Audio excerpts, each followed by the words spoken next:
दोस्तों आज एक नई वीडियो लेकर आए हैं। Buyback meaning, benefits, routes and taxability. सबसे पहले हम जानते हैं बायबैक का मीनिंग क्या होता है।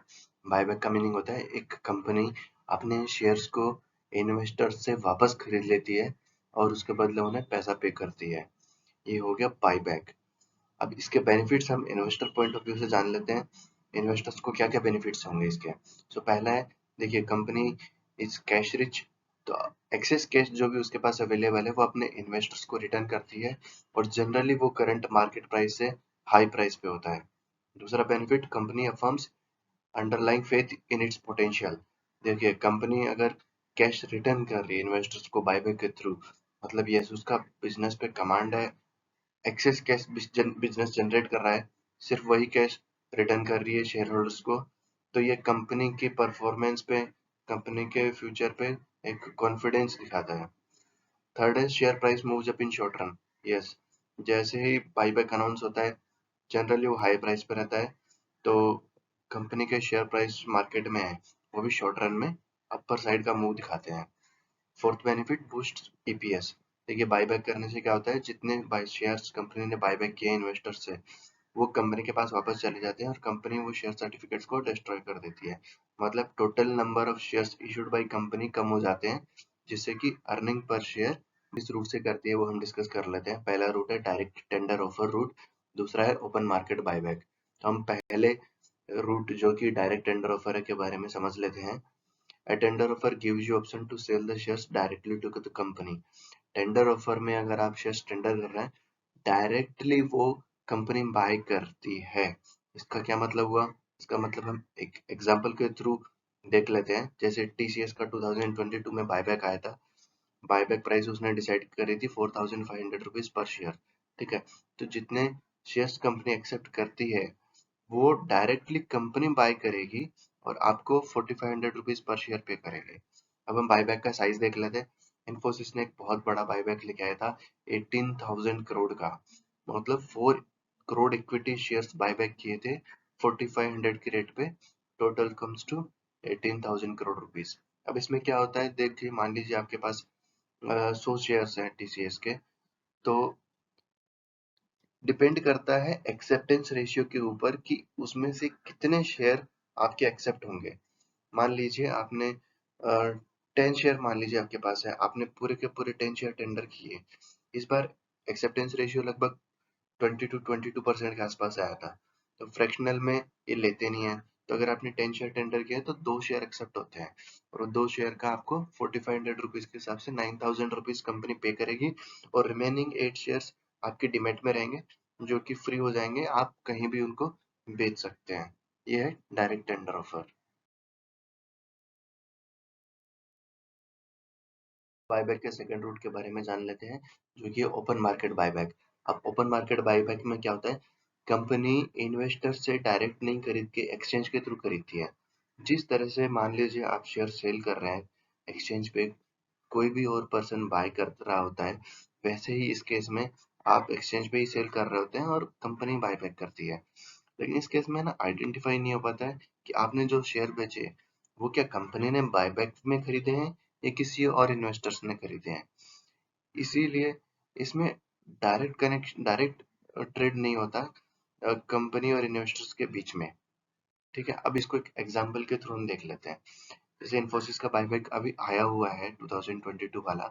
अब इसमें बायबैक है ओपन मार्केट बायबैक रूट में है, ये टेंडर रूट में नहीं है। ठीक है, अब इस बायबैक की कंडीशंस क्या है, buyback at the rate not exceeding 1850 पर शेयर।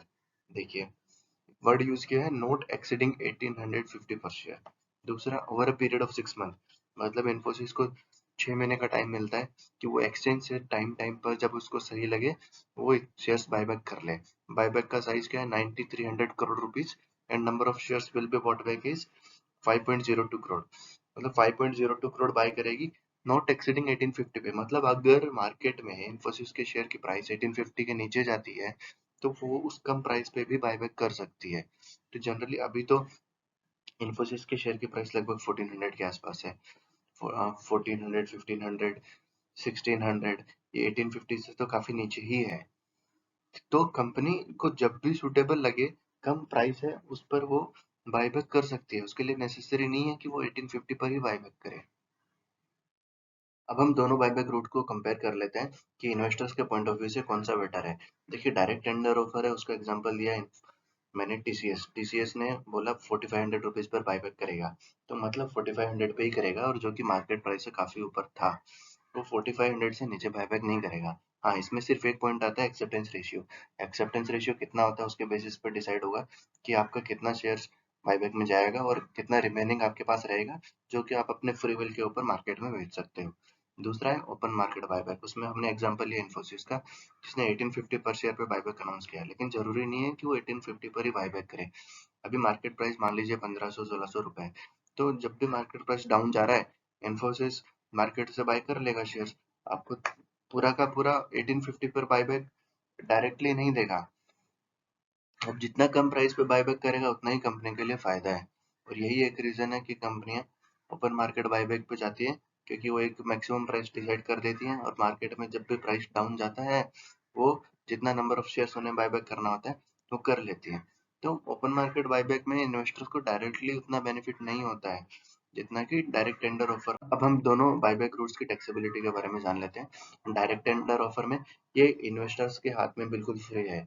मतलब टीसीएस ने जो बायबैक किया था 4500 रुपीज पर, अगर आप लोगों में किसी के भी शेयर्स थे और उन्होंने टेंडर किए और कुछ शेयर बायबैक में गए, उस पर जो भी आपको गेन हुआ है, जिस प्राइस पे आपने मार्केट से खरीदे था और 4500 रुपीज के बीच का डिफरेंस, वो अगर गेन है तो उस वो पूरी तरह से टैक्स फ्री है। दूसरा, अब हम कंपनी के हैंड्स में देख लेते हैं। कंपनी के हैंड में ये टैक्सेबल है, मतलब टीसीएस तो टैक्स पे करेगी। 20% tax on buyback plus 12% surcharge plus 4% health and education cess. Open market buyback route का टैक्सेबिलिटी देख लेते हैं। देखिए, ओपन मार्केट बायबैक में क्या होता है कि कंपनीज एक्सचेंज से बाय करती हैं, डायरेक्टली इन्वेस्टर से बायबैक नहीं करती हैं। तो आपने कभी ऑर्डर प्लेस किया, आपका ऑर्डर वो बायबैक में गया नहीं गया, वो एक्सचेंज को पता नहीं लगता है। तो इसका मतलब एक एनोनिमिटी रहती है कि किसने बाय किया, किसने सेल किया, कि क्या ये सच में कम बायबैक के अंडर ही आ रहा है। इसके लिए टैक्सेबिलिटी में डिफरेंस आ जाता है। ये इन्वेस्टर्स के हैंड में भी टैक्सेबल हो जाता है। और टैक्सेबल क्या रहता है, अगर आपने एक साल से कम के लिए होल्ड किया है तो 15% शॉर्ट टर्म कैपिटल गेन, अगर एक साल से ज्यादा के लिए होल्ड किया है तो 10% लॉन्ग टर्म कैपिटल गेन, जो कि 1 लाख रुपए पर एनम तक एग्जेम्प्ट रहता है। दूसरा, कंपनी के एंड में टैक्स ट्रीटमेंट में कोई चेंज नहीं होता। कंपनी को 20% बायबैक टैक्स देना है, प्लस अदर एप्लीकेबल चार्जेस जैसे कि surcharge 12% and health education cess 4%। अब हो क्या रहा है, अब फिर से हम टैक्सेबिलिटी पॉइंट ऑफ व्यू से दोनों को कंपेयर करेंगे तो भी टेंडर रूट इन्वेस्टर्स के लिए ज्यादा फायदेमंद है, क्योंकि वो इनकम आपकी पूरी टैक्स फ्री हो जाती है, जबकि ओपन मार्केट बायबैक में इन्वेस्टर्स के हैंड में भी नॉर्मल टैक्सेबिलिटी आ जाती है। तो अब देखने को क्या मिल रहा है कि बायबैक रूट जो कि ओपन मार्केट वाला है, उसमें कंपनी भी पे कर रही है टैक्स और इंडिविजुअल भी टैक्स पे कर रहा है। तो एक तरह से डबल टैक्सेशन हो रहा है। तभी सेबी क्या एक्सप्लोर कर रहा है, सेबी एक्सप्लोर कर रहा है कि किस तरह से इस डबल टैक्सेशन को प्लग कर दिया जाए। आइदर आप ओपन मार्केट बायबैक में भी एक ही एंटिटी के ऊपर टैक्स लगाइए और ओपन मार्केट बायबैक को ही क्लोज कर दीजिए, क्योंकि इसके बहुत सारे लकुना भी है। जैसे कि 6 मंथ का पीरियड मिलता है आपको, कंपनी को अपने शेयर्स एक्सचेंज से बाय करने के लिए 6 मंथ का टाइम मिलता है। अब 6 मंथ में तो प्राइस इतना फ्लक्चुएट होता है, जब भी कम प्राइस आए वो बाय बैक कर लेगा। इसका इन्वेस्टर्स के पॉइंट ऑफ व्यू से तो कोई इतना बेनिफिट होता नहीं है। ठीक है दोस्तों, आज ये थी हमारी video. I think it would have been very informative video about buyback. ये सब नॉलेज के बेसिस पे फ्यूचर में आप डिसीजन ले सकते हैं कि आपको बायबैक में जाना है नहीं जाना है। टेंडर रूट है तो ज्यादा बेनिफिशियल है, ओपन मार्केट है तो कम बेनिफिशियल है। आप डिसीजन ले सकते हो। Thank you.